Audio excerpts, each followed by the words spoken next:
Nobody's asked, but if anybody was wondering, this bike's FZ-07 Yamaha. It's, like I said earlier, it's got a parallel 650 in it, and from the factory it's supposed to be 80 horsepower, I believe, and 50 pounds-feet of torque, which is plenty stout.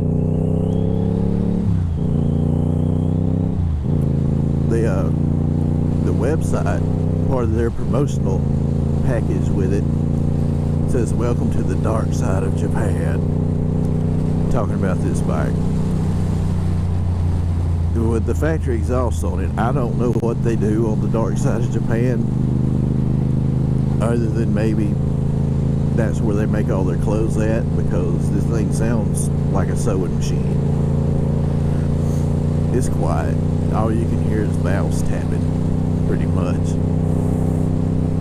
Now if you rev it up high enough, you can kind of hear the potential that it has for that low grumble that this thing makes. But to get there, like, one of their cost-saving measures that they did on this was the exhaust is completely welded, sealed up from where the headers come out of the engine block all the way back to the end of the muffler.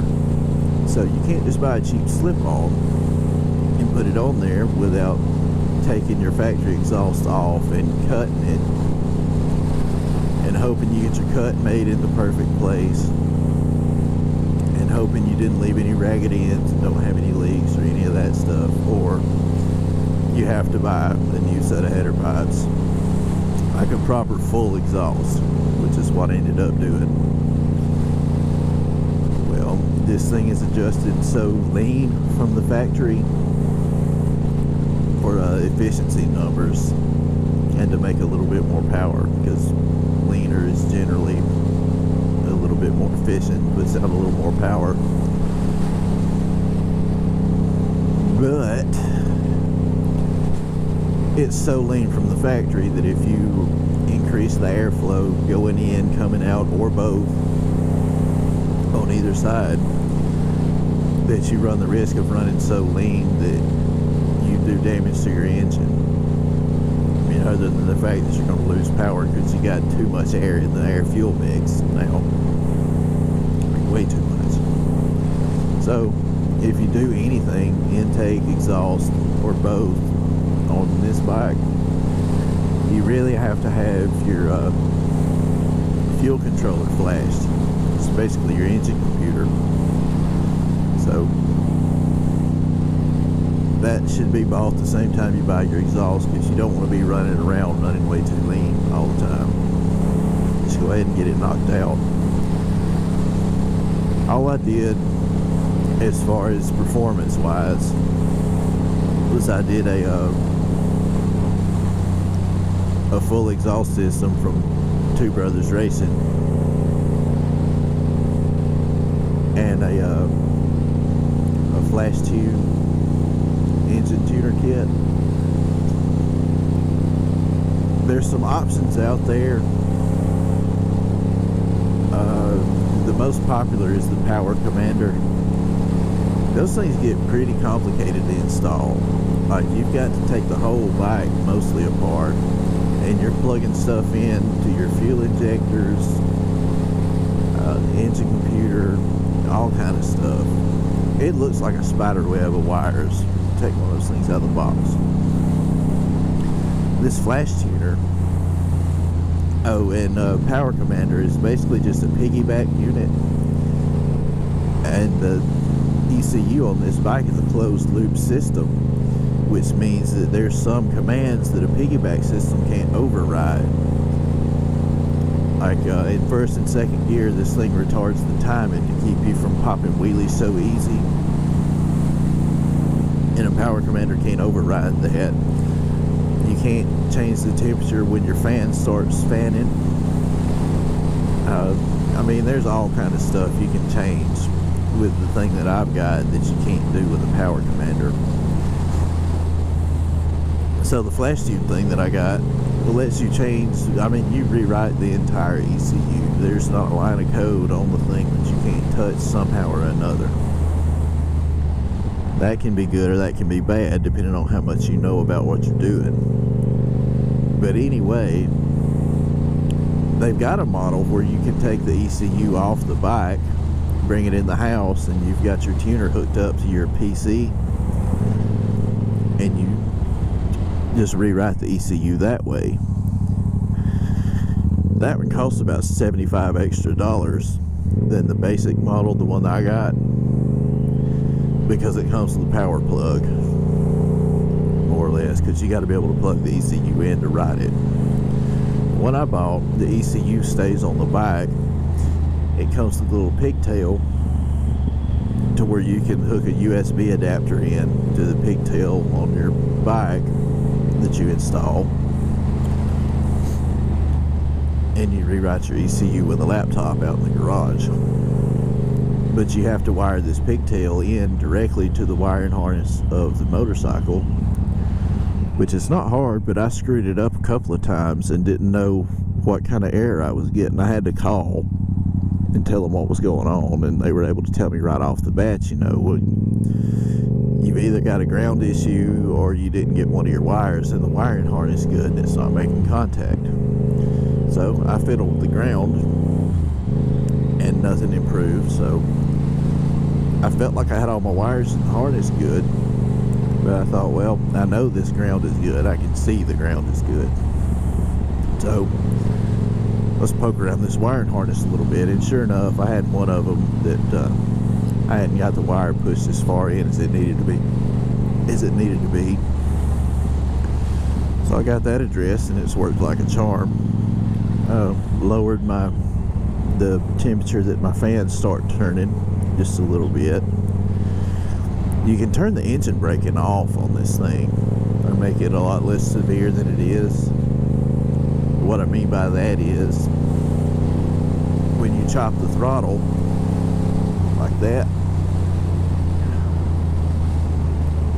the ignition cuts completely off. Not the engine, but it's not shooting fuel in there anymore. So the engine's still turning, but there's nothing pushing it except the air that's getting sucked through the bike. And that puts a lot of drag on the system, which makes the bike slow down. And a lot of bikes will have it, but they only, you know, it's turned way down. They let a little bit of fuel in even when you're not on the throttle, but this one cuts it all the way off. So it's pretty severe how much you slow down. And you can turn that off, but I decided to leave it on because I don't use my brakes a whole lot, and I like riding that way. I like to be able to let off the throttle and downshift a little bit, kind of feather my clutch in and out, let the bike slow itself down, and then when it comes time to actually stop on a point, I'll use my brakes, and I use the brakes to help it slow down some. And it's not like I'm wearing my brakes out trying to stop. I'm barely using them most of the time.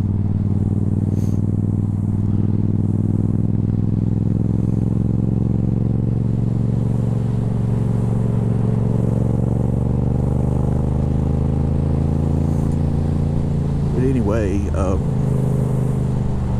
besides doing those two things, or not those two things, I changed the fan temperatures, I cut off the timing retard in first and second gear, and I loaded a new fuel map to match the exhaust because they increased the airflow with the exhaust because they can spit more air out the back, which let it also suck in a little bit more air coming from the front. So there's not that big restriction in the back from the catalytic converter and a big restricted multi-baffled muffler back there anymore. I figure I've only added about 5 horsepower, but on a bike that weighs 385 pounds, you can feel the difference. And it's not just the power that I added when I did that remap. This thing's not running nearly as lean as it was in the factory anymore. So the throttle feels smoother. even with the extra power. Everything else I've done to this thing has nothing to do with performance at all. It's either appearance or safety.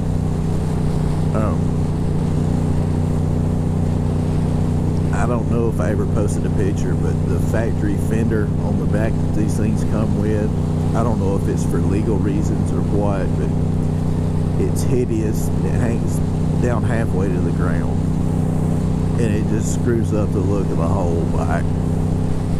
So I replaced that with something that's basically just a tag bracket that screws into the back, like the bottom of the passenger seat back here. I've got my tag back there. Replaced the tail light unit with those big alien eye looking blinkers that were on the side of the fender, with an integrated brake light that's got blinkers built into it. So it looks a lot smoother back there on the back end. I had the big alien eye blinkers on the front too. You can see now I've got flush mounted blinkers up there that I like a lot better. I switched from regular bulbs on all the lights on this thing except the headlight to LED. And when you do that, the relays that make the blinkers blink at a certain rate, you know, those things run off the resistance of the bulbs.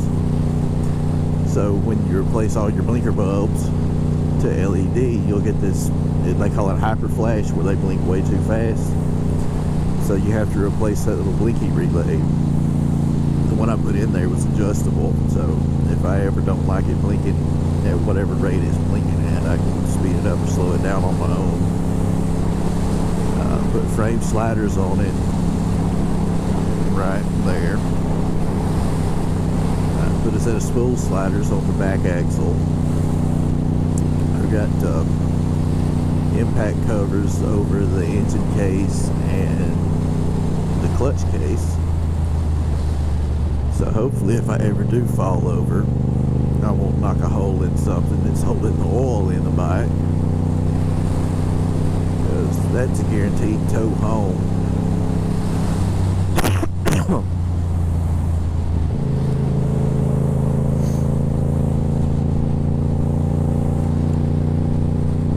Other than that, what else have I done? These mirror extenders, that used to go in that hole, and it's useless. Absolutely freaking useless. From the factory, even at their widest setting, without staring off into space to one side or another, all you can see is your own arms. So there's a place that makes these nifty little aluminum brackets that raise your mirrors up 2 inches and put them out to that side 2 inches further, and that makes all the difference in the world. I can see the outside of my elbows for reference, but I can see everything that's going on behind me and even wrapped around. Like if you're tailgating me, I can see your whole car from that mirror and that mirror, and I can see all this.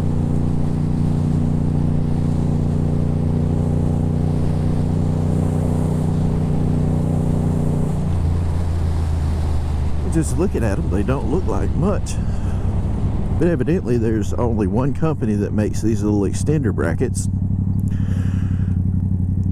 and there's only so many places you can buy them from. And when a company knows they're the only ones that make something that people need, and there's only so many places that customers can get those from, they can price them at whatever they want to price them at.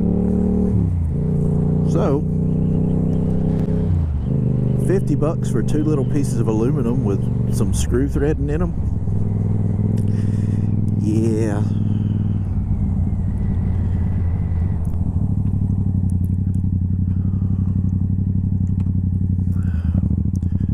One of those things that makes you feel silly for giving that much money for, but I dare you to find a good solution that's cheaper. You got to be able to use your mirrors. Hey, buddy. love that dog. He sits in that church parking lot all the time, and he's always got this big dog smile on his face. I love it. I wish he didn't chase motorcycles, but he ain't caught me yet.